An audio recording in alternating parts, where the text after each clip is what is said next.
Welcome back to our channel Padhaku Log. My name is Payal Popli and आज इस video में हम बात करने वाले हैं वेजरिंग अग्रीमेंट के बारे में। इंडियन कॉन्ट्रैक्ट एक्ट के बहुत सारे टॉपिक्स पे मैं ऑलरेडी वीडियोस बना चुकी हूं, नहीं देखी हैं तो यहाँ आई बटन में प्लेलिस्ट का लिंक मेंशन कर दूंगी, जाके देख लेना। ठीक है। प्रीवियस वीडियो में मैंने कंटिंजेंट कॉन्ट्रैक्ट के बारे में बात की थी, जहां मैंने आपको बताया था कि लोगों को अक्सर कंफ्यूजन हो जाती है between contingent contract and wagering agreement. तो आज यहां इस वीडियो में वेजरिंग अग्रीमेंट की कॉन्सेप्ट समझाने के साथ मैं आपकी वो कंफ्यूजन जो हो सकती है ना, उसे वहीं रोक दूंगी। ठीक है, तो पूरी वीडियो को अच्छे से देखना, पसंद आए तो लाइक का बटन दबा देना। चलिए शुरू करते हैं। देखिए, अग्रीमेंट का मतलब मैं एक्सपेक्ट कर रही हूं आप सबको पहले से ही पता होगा। इट्स लाइक एक इंसान दूसरे इंसान को ऑफर देता है, दूसरा इंसान उस ऑफर को एक्सेप्ट करके प्रॉमिस को जन्म देता है। प्रॉमिस में जब कंसिडरेशन का तड़का लगता है तो वो बन जाता है अग्रीमेंट। भाई अब इससे ज्यादा डिटेल में नहीं बता पाऊंगी, ज्यादा डिटेल में चाहिए तो यहां आई बटन की वीडियो में जाके देख लो। अब बात करें वेजरिंग के बारे में, तो इंग्लिश में वेजर का मतलब होता है बेट लगाना, शर्त लगाना। वो बचपन में करते थे ना, चल लगाते हैं कि शर्त कि कल बारिश आएगी कि नहीं आएगी, अगर आई तो मैं तुझे पैसे दूंगा, नहीं आई तो तू मुझे पैसे देना। करा है ना कभी आपने। बस उस टाइम पे आपको ये नहीं पता होगा कि आप उस टाइम पे वेजरिंग अग्रीमेंट कर रहे थे।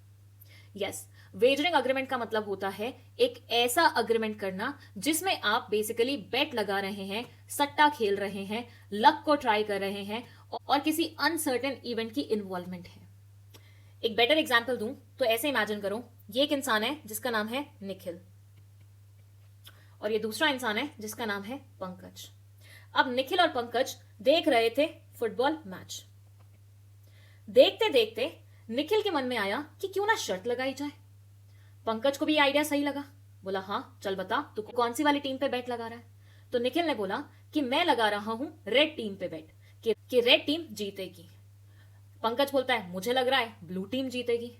तो निखिल ने बोला ठीक है, रेड टीम जीती तो तू मुझे 5,000 रुपए देगा और अगर ब्लू टीम जीती तो मैं तुझे 5,000 रुपए दूंगा। यहां क्या हुआ? यहां प्योर लक का गेम चल रहा है। इनमें से किसी का जीतना इसके हाथ में है ना इसके हाथ में है, बस ये सट्टा खेल रहे हैं कि ये जीता तो तुझे पैसे मिलेंगे, वो जीता तो मुझे पैसे मिलेंगे। ये जो इनके बीच में अभी हो रहा है ना तय, जो इनके बीच में अग्रीमेंट हो रहा है, उसी को हम बोलते हैं wagering agreement.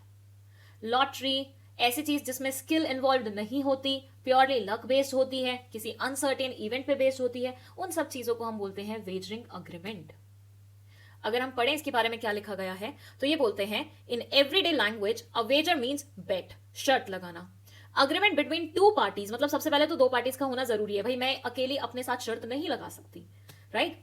Where the money payable by one party to the other party on happening of an uncertain event and the other party to first party when the event doesn't take place। मतलब event हुई तो पहली party दूसरी party को पैसे देगी, event नहीं हुई तो दूसरी पार्टी पहली पार्टी को पैसे देगी। Pure luck based game, pure uncertainty पे बेस्ड गेम।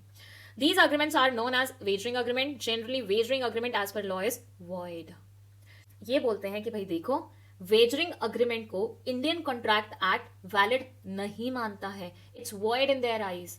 अब वॉइड का क्या मतलब होता है ये तो आपको पता ही होगा। वैलिड, वॉइड, वॉइडेबल, तीनों का मतलब समझाया था। नहीं याद है, नहीं देखी है वीडियो, आई बटन पे जाना। और बाद में प्लीज मुझे कमेंट्स में ये मत बोलना कि मैम आई बटन पे आप कितनी बार भेजते हो। वो ऑलरेडी मैंने कॉन्सेप्ट आपको किसी ना किसी वीडियो में पढ़ा दिया, तो it's difficult to cover the same concept again and again in every video. इससे क्या होता है, जो बच्चे रेगुलरली देख रहे होते हैं ना हर वीडियो, उनको फ्रस्ट्रेटिंग लगता है कि इतनी लेंथ बढ़ा दी वीडियो की जज्बे के सेम कॉन्सेप्ट बार बार बढ़ा रही है। चलो कुछ पॉइंट्स हैं जो पढ़ लेने चाहिए, हल्के में पढ़ाऊंगी, वैसे डिटेल में पढ़ने चाहिए लेकिन डिटेल में फिर कभी कवर करेंगे। ठीक है। It says it must depend on an uncertain act. ये किसी अनसर्टेन एक्ट या इवेंट पे डिपेंडेंट होती है, वो चीज पक्का होगी ऐसी कोई श्योरिटी नहीं है। म्यूचुअल पॉसिबिलिटी ऑफ प्रॉफिट और लॉस। देखो अगर हम पंकज और निखिल की बात करें तो कोई भी टीम जीत सकती थी, तो पंकज और निखिल किसी का भी फायदा हो सकता था और सामने वाली पार्टी का लॉस हो सकता था। तो यहाँ पे म्यूचुअल पॉसिबिलिटी है कि किसी का भी प्रॉफिट हो सकता है, किसी का भी लॉस हो सकता है। ठीक है। Neither of the parties has control over the event. दोनों का ही कंट्रोल नहीं होना चाहिए इवेंट पे। It's not like blue party को तुमने खरीद लिया है पहले से ही और उसे बोल रहे हैं कि तुम्हें तो जीतना ही जीतना है। ऐसा नहीं होना चाहिए, कोई भी कंट्रोल आपका नहीं होना चाहिए उस इवेंट पे, तभी वेजरिंग अग्रीमेंट बन सकता है। प्रॉमिस टू रेम्यूनरेट, पैसा इन्वॉल्व होगा या कुछ भी कुछ रिटर्न में इन्वॉल्व होगा तभी ये अग्रीमेंट हो रहा है। ठीक है। क्योंकि जब तक आप सामने वाली पार्टी को कुछ देते नहीं है, अग्रीमेंट कैसे हो सकता है? पहले आप कुछ देंगे, लेंगे, तभी तो अग्रीमेंट हो पाएगा, राइट? तो वेजरिंग अग्रीमेंट में प्योरली सट्टा खेला जाता है, स्किल का कोई काम नहीं है, प्योर लक बेस्ड काम है कि लक पे ही सारे लोग खेल रहे हैं। ठीक है।